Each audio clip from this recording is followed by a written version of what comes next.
আসসালামু আলাইকুম। সপ্তম শ্রেণীর গণিত ক্লাসে সবাইকে স্বাগত জানাচ্ছি। আমি বিল্লাল হোসাইন। আজ আমরা সমাধান করব অনুশীলনী ১.১-এর দ্বিতীয় পর্ব। আমরা ২ নম্বর প্রশ্নটি থেকে শুরু করছি। ২ নম্বর প্রশ্নে রয়েছে ভাগের সাহায্যে বর্গমূল নির্ণয় করো। আমরা বর্গমূল সম্পর্কে জেনেছি। বর্গের বিপরীত হচ্ছে বর্গমূল। দুইটি পদ্ধতিতে আমরা বর্গমূল নির্ণয় করতে পারি। একটি হচ্ছে মৌলিক গুণনীয়কের সাহায্যে, আরেকটি হচ্ছে ভাগের সাহায্যে। আমাদের প্রশ্নে যেটা উল্লেখ থাকবে সেভাবেই আমাদেরকে সমাধান করতে হবে। ভাগের সাহায্যে বর্গমূল নির্ণয়ের ক্ষেত্রে আমরা 3টি ধাপ অত্যন্ত গুরুত্বের সাথে মনে রাখার চেষ্টা করব, তাহলে আমরা খুব সহজে এটি বুঝতে পারব। তাহলে এখানে রয়েছে 225। আমাদের প্রথম কাজ হচ্ছে ডান দিক থেকে জোড়ার সংখ্যা বের করে নিয়ে আসা। তাহলে আমরা এখানে ডান দিক থেকে এক জোড়া অঙ্ক আমরা নিয়েছি। জোড়া সংখ্যা বলতে জোড়া অঙ্ক, দুইটি অঙ্ক আমরা নিয়েছি, 2 আর 5। একটি অঙ্ক আমাদের অবশিষ্ট আছে। যদি বাম পাশে একটি অঙ্ক অবশিষ্ট থাকে, সেক্ষেত্রে আমাদেরকে একটি অঙ্কের কাজ প্রথমে করতে হবে, তারপরে আমরা পরের জোড়া অঙ্কগুলোর কাজ সমাধান করব। তাহলে এখন এখানে রয়েছে 2। ডান পাশে আমাদের এমন একটি সংখ্যা নিতে হবে যে সংখ্যাটিকে বর্গ করলে 2-এর চেয়ে কম বা 2-এর সমান হবে। তাহলে ডান পাশে যদি আমরা 1 নিই, 1-এর বর্গ সংখ্যা কত আমরা জানি। 1কে বর্গ করলে 1 গুণ 1 অর্থাৎ 1ই হবে। 1-এর বর্গ করলে পাচ্ছি আমরা 1। আর যদি ডান পাশে 2 নিই, তাহলে 2-এর বর্গ সংখ্যা হচ্ছে 2 দুগুণে 4, কিন্তু এখানে আমাদের 4 নেই, আছে কত? 2। আমি প্রথম শর্তটি বলেছি যে আমরা এটাকে বর্গ করার ফলে যেন 2-এর সমান হয় অথবা ছোট হয়। তাহলে 1 নিলে আমরা পাচ্ছি 2-এর ছোট, সমস্যা নেই। 2 যদি আমরা নিতে চাই এখানে, তাহলে 4 হয়ে যাচ্ছে। 4 কিন্তু এখানে নেই, অর্থাৎ শর্ত পূরণ হচ্ছে না। তাহলে এখানে আসবে 1, 1 1 1, 1-এর বর্গ করলাম আমরা, 1 আসলো। এবার আমরা বিয়োগ করব, বিয়োগ করলে পাচ্ছি আমরা 1। এবার এই পাশে একটা দাগ দিতে হবে। দ্বিতীয় ধাপে আমাদের খেয়াল করতে হবে, আমরা ডান পাশে যে সংখ্যাটি নিয়েছি, এই সংখ্যাটির যখন এই বাম পাশে আসবে, তখন এই সংখ্যাটির দ্বিগুণ মান আসবে। তাহলে এখানে যদি আমরা 1-এর দ্বিগুণ করি, তাহলে আমরা পাচ্ছি 2। এবার আমরা 2-এর কাজ শেষ হয়েছে, আমরা এক জোড়া অঙ্ক নিচে নামিয়ে নিয়ে আসবো। তাহলে এখানে নিচে আসতেছে কত? 2 5। আবার আগের মতো যে এখানে এক অঙ্ক বিশিষ্ট একটি সংখ্যা আছে, এখানে আরেকটি অঙ্ক আমরা নিতে পারবো। আরেকটি অঙ্ক নিলে যে অঙ্কটি আমরা নিব, সেই অঙ্ক দ্বারাই আমাদের এই টোটাল সংখ্যাটাকে গুণ করতে হবে। আমরা এখন যদি 2 আছে এখানে, 2-এর সাথে যদি আমরা 2 নিই, তাহলে হচ্ছে 22। 22কে যদি আমরা 2 দ্বারা গুণ করি, তাহলে পাচ্ছি কত? 44 পাচ্ছি। আমাদের আছে 125। তাহলে আমরা এইভাবে দেখব যে আমাদের 125-এর কাছাকাছি কোন একটি অঙ্ক নিলে আমরা 125-এর কাছাকাছি যেতে পারি। তাহলে এখানে 2 আছে, 2-এর সাথে যদি আমি একটা অঙ্ক 5 নিই, তাহলে হচ্ছে কত? 25। তাহলে এখন 25কে আমাদেরকে এই যে লাস্টে যে আমি অঙ্কটি নিয়েছি 5, এই 5 দ্বারাই গুণ করতে হবে। তাহলে 5 দ্বারা গুণ করলে পাচ্ছি আমরা 125, অর্থাৎ এটি মিলে যাচ্ছে। তাহলে এখানে হচ্ছে 5, আমরা এখানে 5 নিয়েছি, এখানেও 5 নিতে হবে। তাহলে এখানে 5 লাস্টে নিয়েছি, এই 5 দ্বারাই 25কে আমরা গুণ করব, তাহলে পাচ্ছি 125। অতএব 225 এর বর্গমূল আমাদের এই ডান পাশের সংখ্যাটি 15। উত্তর 15। খ নম্বর প্রশ্নে রয়েছে 961। তাহলে আমরা এখানে লিখব 961। ডান পাশে দাগ দিলাম আমি, ডান পাশে জোড়া আলাদা করলাম, তাহলে এককভাবে আছে এখানে 3। আমাদের প্রথম কাজ হচ্ছে বাম পাশে যে একক সংখ্যাটি আছে, এটিকে এমন সংখ্যা নিব এখানে যেন বর্গ করলে 9-এর সমান বা ছোট হয়। তাহলে এখানে আমি নিলাম 3, মিলে যাচ্ছে। এবার 3 3 হচ্ছে 9। তাহলে এখানে 0 থাকে, 0 আমাদের প্রয়োজন নেই। তাহলে আমরা এই দুটি নিচে নামিয়ে নিয়ে আসবো।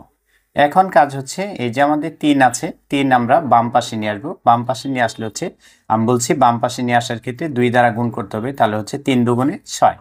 তাহলে এখন 6-এর সাথে এমন একটি সংখ্যা নিব বা অঙ্ক নিব যেন ওই অঙ্ক বা সংখ্যার দ্বারা গুণ করলে 61 হয়। তাহলে আমরা 1 নিলে এবার পেয়ে যাচ্ছি, 1 নিলে 61, 61কে যদি আমরা এই যে লাস্টের অঙ্ক 1 দ্বারা গুণ করি তাহলে আমরা 61 পাই, অর্থাৎ এটি মিলে গিয়েছে। তাহলে এখানে 61 পেয়েছি আমরা, 0, আর এদিকে যে 1 নিয়েছি এটা এখানেও হবে। অতএব 961 এর বর্গমূল, তাহলে বর্গমূল পাচ্ছি আমরা ডান পাশের সংখ্যাটি 31, উত্তর 31।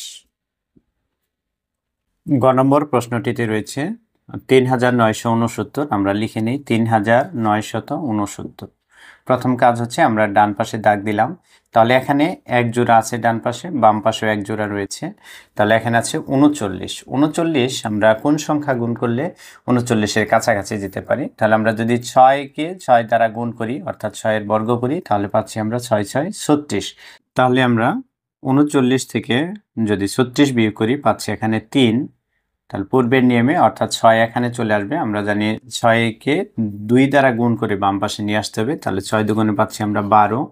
এবার জোড়া যে 69 আছে, এই 69কে আমাদের নামাতে হবে, তাহলে আমরা 69 এখানে নামিয়ে নিচ্ছি। এবার 12 আছে, এখানে কোনো একটি সংখ্যা দিলে 122, 23, 24 এইভাবে হবে। এমন আমরা একটি অঙ্ক নিব যেন ওই অঙ্ক দ্বারা যদি কি করি গুণ করি, সেক্ষেত্রে যেন 369-এর সমান হয়। তাহলে আমরা দেখি 100, এখানে আছে 12, যদি 2 নেই তাহলে হচ্ছে 122। 122কে যদি 2 দ্বারা গুণ করি কত হবে? 244। আচ্ছা, এখানে 300, তাহলে আমরা এখানে 3 নিতে পারি। 3 নিলে আমাদেরকে এই যে লাস্টে যে ডিজিট নিয়েছি 3, এই 3 দ্বারা যদি আমরা গুণ করি তাহলে কত পাচ্ছি আমরা? 3 3 9, 3 12 36, তাহলে আমরা পেয়ে যাচ্ছি 369। 369ই রয়েছে আমাদের, অর্থাৎ তাহলে এখানে আমরা কত নিব? 3 নিব।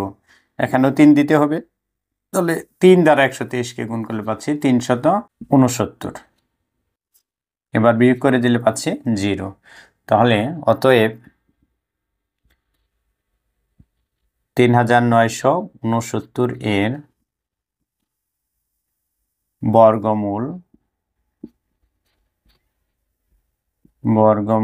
তাহলে রুট ওভার দিলে ভালো হয়, 3969 সমান কত পাচ্ছি আমরা? 63। উত্তর 63। ঘ নম্বর প্রশ্নে রয়েছে 10,404, আমরা 10,404 প্রথমে লিখে নিলাম 404। তাহলে 2টা করে যদি আমরা দাগ দিই তাহলে সবার শেষে থাকে এককভাবে একটি। তাহলে আমরা যদি 1 নিই, আমরা জানি 1-এর বর্গ করলে কত হয়? 1-এর সমান হয়, তাহলে 1-এর সমান এটা বিয়োগ করলে 0 থাকে। এখন নিয়ম অনুযায়ী আমরা এটা বাম পাশে নিয়ে আসবো, তাহলে বাম পাশে নিয়ে আসলে 2 দিয়ে গুণ করলে আসছে, 1-এর 2 দিয়ে গুণ করলে আমরা পাচ্ছি 2। এবার এখানে 2টি অঙ্ক নামিয়ে নিয়ে আসবো, তাহলে এখানে পাচ্ছি 0 আর পাচ্ছি 4। খেয়াল করি, তাহলে এখানে আসলে বাম পাশে 0 দুটি নেওয়ার প্রয়োজন নেই, আমি মুছে দিচ্ছি, এটা শুধু বোঝার জন্য আমি লিখেছি। তাহলে এখানে থাকে মূলত এখানে 4। প্রশ্ন হচ্ছে এই যে 4 থাকলো, 4 থাকার ফলে আমরা 2-এর সাথে এখানে যে কোনো সংখ্যায় নেই না কেন, 1ও যদি নেই তাহলে 21 হবে। 21কে 1 দিয়ে গুণ করলে 21 হয়। এখানে আছে শুধুমাত্র 4, তার মানে হচ্ছে এখানে আমরা যে কোনো সংখ্যা বা অঙ্ক বসালে এই 4 এটা কম হয়ে যাচ্ছে। কম হয়ে যাওয়ার কারণে আমরা 4কে আর ভাগ করতে পারছি না। সেক্ষেত্রে আমাদের যে কাজটি করতে হবে, পরের যে জোড়া আছে এই জোড়াটা নামিয়ে নিয়ে আসতে হবে, আর এর পরিবর্তে এখানে একটা 0 অবশ্যই দিতে হবে, এখানেও একটি 0 দিতে হবে। দিয়ে আমরা ভাগের নিয়মের মতো 0 বসিয়ে এই পরের জোড়া সংখ্যাটি আমরা নিয়ে আসলাম 0 4। তাহলে এবার আমরা পাচ্ছি 404। এখন এই যে 20 আছে, 20-এর সাথে আমরা কোনো অঙ্ক যদি এখানে বসাই তাহলে শতকের ঘরে চলে যাচ্ছে। শতকের ঘরে চলে গেলে সেক্ষেত্রে এখানে যদি আমরা 2 দিই তাহলে 202 হয়। 202কে আবার যদি আমরা 2 দ্বারা গুণ করি তাহলে হচ্ছে 404, অর্থাৎ এটার সাথে মিলে যায়। তাহলে 202-এর সাথে যদি আমরা 2 গুণ করি তাহলে পাচ্ছি 404, এটা মিলে গিয়েছে। 0 এখানে আমরা নিয়েছি 2, এটাও 2 হবে। অতএব 10,404 4 এর বর্গমূল সমান √1 10,404 সমান, তাহলে কত পাচ্ছি আমরা? 102। উত্তর 102।